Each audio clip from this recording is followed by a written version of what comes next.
charge ou le fardeau de la preuve est l'obligation des opposants d'un débat épistémique à fournir des preuves de leur position. En gros, c'est le fait de devoir donner des preuves quand on affirme un truc, tout simplement. La preuve étant ce qui permet de s'assurer de la véracité d'une chose. Ainsi, ce qui est affirmé sans preuve peut être rejeté sans preuve, et ce qui relève de l'affirmation extraordinaire demande une preuve d'un acabit équivalent. Mais alors, si c'est si évident, tout le monde devrait pouvoir le faire, non? Monsieur Grimaud, pourquoi la théorie de l'évolution est-elle fausse? Je n'ai pas dit qu'elle est fausse, j'ai dit qu'elle n'est pas correcte. Vous savez ce que c'est que le ratopnu? De parler des tardigrades, par exemple, dans ces deux cas, elle n'est pas correcte. Alors pourquoi? C'est à vous que je pose la question. Non, Vous êtes biologiste, que je crois. Allez voir dans Wikipédia. Je demande à chacun de faire ce travail. Alors là, je lui ai dit, si c'est comme ça, tu prends tes affaires et tu t'en vas. Dites donc, y a plus de boulettes?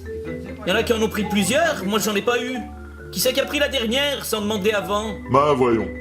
Moi je pense que c'est toi qui en as mangé plusieurs et qui cherche à nous faire porter le chapeau maintenant. Vas-y, prouve-nous que c'est pas le cas. Alors ceux qui fréquentent les commentaires sous les vidéos de la chaîne auront connu un biais assez fréquent, l'inversion de la charge de la preuve. Oui, parce que tout ce qu'on dit là, évidemment, ça s'applique aussi au débat par écrit.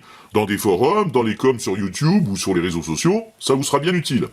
Donc, régulièrement dans les coms, et surtout sous les vidéos consacrées à l'espace ou celles sur la Terre plate, j'ai quelqu'un qui débarque et qui balance une énormité, un truc qui va à l'encontre de tout ce qui est connu et de tout ce qui fait consensus, genre « la gravité est un mensonge »,« tu dis que Dieu n'est pas à l'origine de notre univers, prouve-le », et lorsqu'on lui demande la preuve de ce qu'il dit, il vous répond au calme « à toi de me prouver que c'est faux ».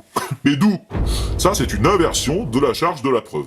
Il y a une règle toute simple à adopter, c'est la règle du « qui dit prouve ». Qui dit prouve? C'est à celui qui émet une théorie de la prouver. C'est pas à moi, en face de toi, de te prouver que ce que tu dis est faux. C'est à toi de me prouver par A plus B que ce que tu dis est vrai. Vraiment vrai. Le Canard enchaîné, quand ils disent que Pénélope, elle a été payée 800 000 €, ils ont des fiches de paye entre les mains. Cache investigation, quand ils vous disent que vos meubles Ikea, ils sont truffés d'arbres bicentenaires, tricentenaires, ils sont allés sur place, ils ont interviewé les fournisseurs, Ikea, ils ont rencontré les gens, ils ont confronté les différents points de vue, ils ont fait leur enquête. Ils vous le disent et ils sont légitimes à le dire parce qu'ils ont des preuves que personne ne peut contester. Donc ta licorne là, ton gouvernement mondial, ton Père Noël, ton lutin, si tu me l'amènes pas devant moi, si tu m'organises pas un déj avec, si tu me démontres pas par A plus B de manière incontestable que cela existe, ton niveau d'enquête il est le même que celui de mon chat, ça craint.